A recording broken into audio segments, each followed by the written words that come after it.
नमस्कार दोस्तों, स्वागत है आप सभी का स्टडी गाइड के चैनल पर। इस वीडियो में मैं भूगोल से संबंधित महत्वपूर्ण प्रश्नों के बारे में बोलूंगा। तो चलते हैं हमारे पहले प्रश्न की तरफ। हमारा आज का पहला प्रश्न है, ज्वालामुखी से निकले पिघले लावा के ठोसीकरण से बनी चट्टान किसका उदाहरण है?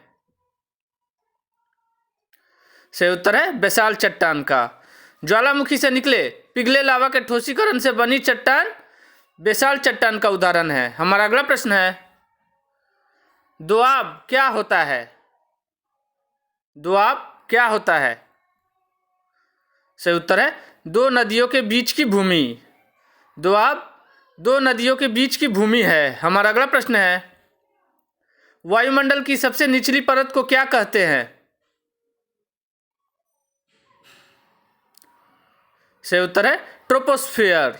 वायुमंडल की सबसे निचली परत को ट्रोपोस्फियर कहते हैं एवं ट्रोपोस्फियर को हिंदी में क्षोभ मंडल भी कहते हैं। तो वायुमंडल की सबसे निचली परत को ट्रोपोस्फियर कहते हैं। हमारा अगला प्रश्न है, पृथ्वी के वायुमंडल की किस परत में ओजोन की परत होती है?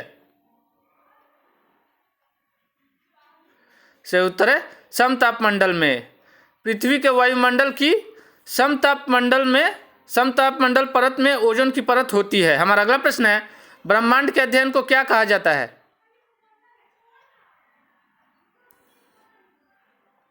सही उत्तर है कॉस्मोलॉजी। ब्रह्मांड के अध्ययन को कॉस्मोलॉजी कहते हैं। हमारा अगला प्रश्न है, सूर्य के सबसे ऊपरी परत को क्या कहते हैं?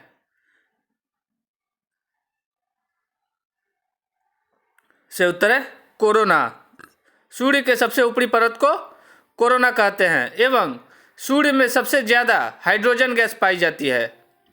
सूर्य में सबसे ज़्यादा हाइड्रोजन गैस पाई जाती है। हमारा अगला प्रश्न है, एशिया के सबसे बड़े मरुस्थल का क्या नाम है? सही उत्तर है गोबी। एशिया के सबसे बड़े मरुस्थल का नाम गोबी है, गोबी मरुस्थल है। हमारा अगला प्रश्न है, विश्व की सबसे लंबी भूमि सीमा किन दो देशों के बीच है?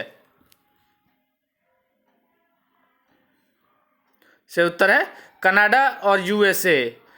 विश्व की सबसे लंबी भूमि सीमा कनाडा और यूएसए के बीच है। हमारा अगला प्रश्न है, सौर मंडल के बाहर सीरियस नामक चमकीले तारे को क्या कहते हैं? सही उत्तर है डॉग स्टार। सौर मंडल के बाहर सीरियस नामक चमकीले तारे को डॉग स्टार कहते हैं। हमारा अगला प्रश्न है, सूर्य के चमकीले भाग को क्या कहते हैं?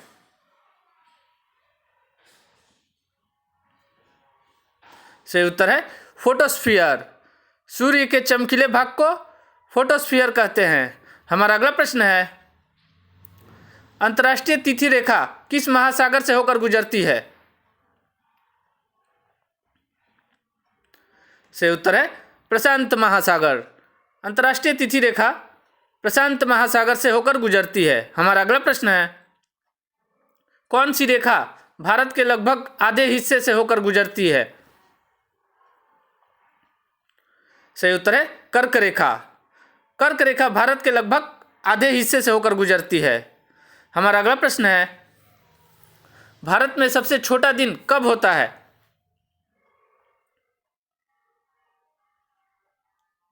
सही उत्तर है 22 दिसंबर। भारत में सबसे छोटा दिन 22 दिसंबर को होता है।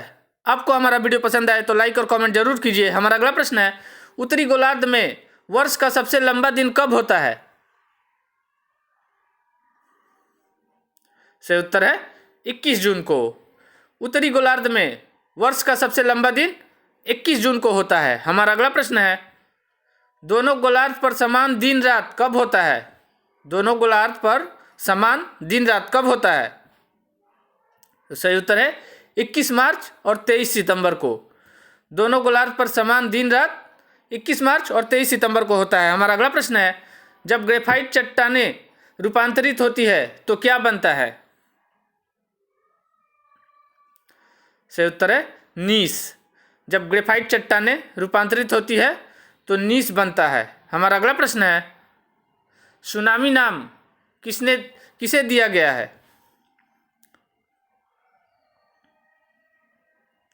सही उत्तर है समुद्र के नीचे की तरंग को।